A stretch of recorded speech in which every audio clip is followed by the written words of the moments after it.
আজকে 11-12-এর Bengali first phase যে verification শুরু হয়েছে সেখানে আমার সাথে দুজন রয়েছেন।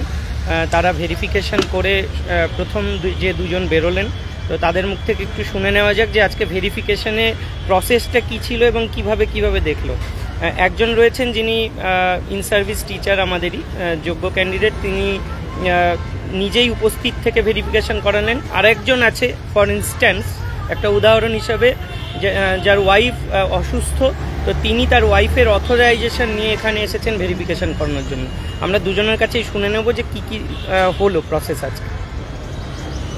প্রথমেই তো আমাদের গেটে এখানে ইন্টিমেশন লেটার, একটা যে কোনো আইডি কার্ড দেখে ভেতরে ঢোকানো হলো এবং ওপরে গিয়ে 5th ফ্লোরে ওখানে একটা হল আছে, হলে সবাইকে বসার ব্যবস্থা করা হয়েছিল এবং সেখানে বসার পরে 3rd ফ্লোরে এসে ওখানে পুরো টেবিল, একটা ঘরের মধ্যে হলের মধ্যে 15খানা টেবিল ছিল এবং টেবিল অনুযায়ী 3 জন করে ডাকছিল এবং ভেতরে একজনই প্রবেশ করতে পেরেছিল এবং মানে একজন করে আর কি।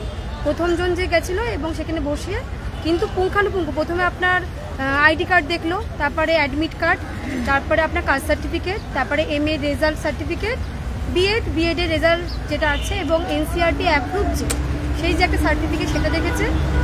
তারপর আপনার এক্সপিরিয়েন্স থাকলে DI অ্যাপ্রুভাল এবং পে স্লিপ যেটা সেটা জমা নিচ্ছে এবং স্কুল থেকে হেডমাস্টারকে দিয়ে একটা লিখিয়ে আনা যায় স্কুল প্যাডেই যে আপনার জয়েনিং ডেট থেকে আপনি যে আজ পর্যন্ত সেখানে কর্মরত সেই যে একটা সার্টিফিকেট স্কুল থেকে একটা করিয়ে আনতে হচ্ছে, সেটা কিন্তু আমরা দেখছি না। এটা কি মানে ম্যান্ডেটরি, মানে আনতেই হচ্ছে নাকি ওটা ছাড়াও করা যেতে পারে এরকম কিছু?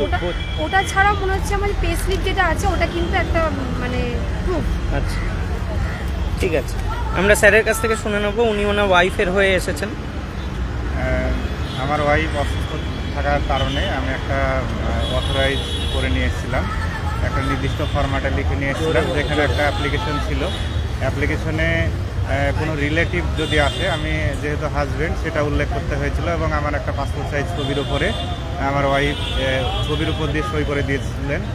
দিয়ে একটা পূর্ণাঙ্গ অথরাইজ যেরকম হয় আমি একটা ফরম্যাটটা চিন্ময়দাকে দিয়েছি, ফরম্যাটটা পেয়ে যাবেন আপনারা, কোনো অসুবিধা নেই। ওখানে যাওয়ার পর আমি প্রত্যেকটা স্টেপেই আমি যখন ঢুকছি ওয়াইফের হয়ে, তখন আমাকে ওই অথরাইজ লেটারটা শো করিয়ে আমাকে প্রত্যেকটা স্টেপ পার হতে হয়েছে এবং টেবিলে যাওয়ার পর প্রথমে আমাকে অথরাইজ লেটার এবং সঙ্গে যে আইডি প্রুফটা আমার আইডি প্রুফ সেটা যাচাই করে, সেটা আমি কিনা সেটা যাচাই করার পরে ওনার সমস্ত ডকুমেন্টস এখনই ম্যাডাম যেভাবে বললেন সেরকম বাকিটা পুরোটা কমপ্লিট হলো। কোনো অসুবিধা নেই, আপনারা কোনো টেনশন করবেন না। যদি কারোর অসুস্থতা বা কোনো কারণে অসুবিধা হয়ে থাকে, কাছের কোনো রিলেটিভ কাউকে অথরাইজেশন করে পাঠাতে পারেন, কোনো টেনশন নেবেন না। আর নাম পরিবর্তনের ক্ষেত্রে নামের আর একটা ব্যাপার যেটা ছিল, আমার ওয়াইফের নামের স্পেলিংটা প্রথমে ভুল, যেহেতু চাকরিহারা ক্যান্ডিডেট আমরা, মানে মাথায় এতটাই টেনশন ছিল যে কবে যে নামের বানানটা ভুল হয়েছে সেটাও হয়তো দেখতে পাইনি।